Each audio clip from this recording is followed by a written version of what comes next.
जहाँ जहाँ चुनाव कांग्रेस जीतती है, वहाँ तो इलेक्शन कमीशन सही हो जाता है।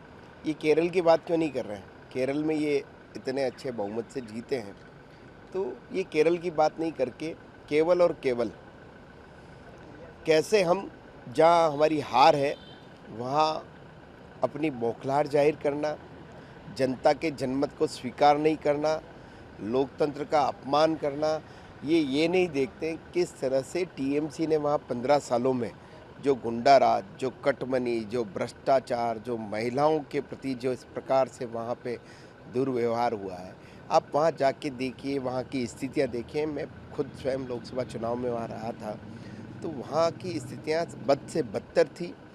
जनता ने मूड बना लिया था इस बार भारतीय जनता पार्टी की सरकार लाने का। क्लीन स्वीप वहाँ पे पश्चिम बंगाल में भारतीय जनता पार्टी ने किया है। मैं तो आपके माध्यम से उनसे आग्रह करूँगा कि जनता के जनमत का अपमान नहीं करें, सम्मान करें। और लोकतंत्र में जिस तरह से जनता ने भरपूर समर्थन भारतीय जनता पार्टी की नीतियों को दिया है, जिस प्रकार से आज पूरे देश में गंगोत्री से लेकर के गंगा सागर तक जिस प्रकार से देश के प्रधानमंत्री जी आदरणीय नरेंद्र मोदी जी के जो इन 12 सालों के कार्यकाल में जिस प्रकार से विकास हुआ है, योजनाओं को धरातल पर पहुंचाने का काम जिस तरह से केंद्र की सरकार कर रही है, लोग उससे सहमत होते जा रहे हैं। आसाम में हमारी सरकार तीसरी बार बनती है और क्लियर मेजॉरिटी से बनती है।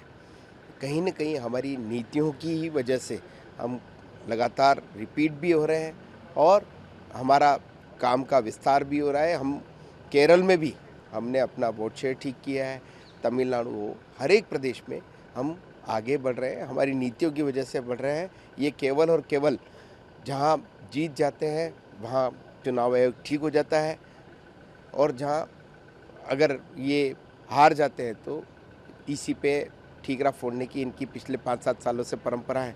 अगर ऐसा है तो केरल में पुनः चुनाव करा लें।